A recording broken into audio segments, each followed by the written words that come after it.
Je suis avec Michael Reynaud, vous travaillez pour Tanco. Donc nous sommes devant une nouvelle faucheuse, donc c'est nouveau dans l'offre Tanco. Oui, Tanco a souhaité agrandir la gamme de machines. Donc Tanco a développé cette faucheuse depuis 5 ans. Il travaille dessus et depuis 2 ans, il y a une dizaine de machines qui tournent sur l'Irlande, vendues aux agriculteurs. Et ils ont également fait une centaine de démonstrations sur l'Irlande et l'Angleterre. Donc quelles sont les particularités de cette faucheuse en fait? Comme vous pouvez voir ici, on est sur une faucheuse traînée. Donc le poids est réparti sur le tracteur et l'essieu. Et également, les faucheuses sont repliées à l'horizontale, ce qui permet d'avoir une meilleure stabilité. Et cela nous permet d'avoir un tracteur moins puissant. On n'a pas tout le poids sur le tracteur. Donc il nous faut à peu près pour la faucheuse de 10 mètres 220-240 chevaux pour entraîner l'ensemble. Donc Michael, est-ce que vous pouvez m'expliquer comment fonctionne cet essieu directeur?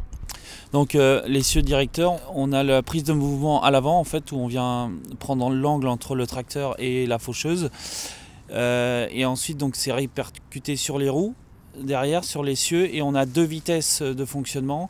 Une vitesse à réaction très rapide quand les faucheuses sont posées au travail pour bien suivre les courbes et pas faire de manque. Et une vitesse plus lente quand on est en bout de champ pour faire les manœuvres. On peut également forcer cet essieu à aller sur la droite ou sur la gauche pour pouvoir faire les manœuvres en bout de champ ou entrer dans un champ. Michael, qu'est-ce que vous pouvez me dire à propos du lamier? Donc le lamier, Tanco a dessiné le lamier avec Comer. Donc Comer fournit le lamier. Donc c'est un lamier sur lequel les assiettes sont entraînées indépendamment. Le mouvement est pas, la puissance n'est pas transmise par chaque assiette. Chaque assiette a une pièce de rupture. Donc si on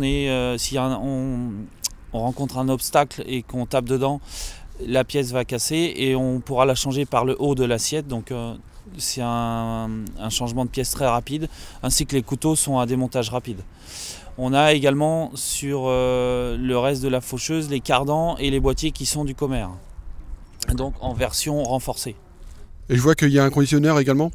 Oui, donc les faucheuses sont toutes avec conditionneur, donc c'est un conditionneur à doigt avec des butées en Hardox pour augmenter l'entretien, la durée de vie. Et donc Michael, il y a aussi des particularités concernant la faucheuse frontale.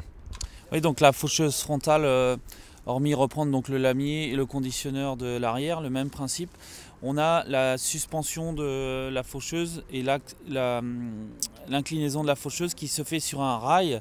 Et en fait, on a le point de pivot de ce rail qui est juste sous l'assiette. Donc on a un très très bon suivi du sol et on peut régler la hauteur de travail avec le patin situé à l'arrière. D'accord, donc on a le lamier, il ne pique jamais ou ne se relève jamais. Non, le lamier ne pique pas vers le sol, se relève pas, il suit vraiment le terrain précisément, il est bien parallèle au sol. Merci Michael.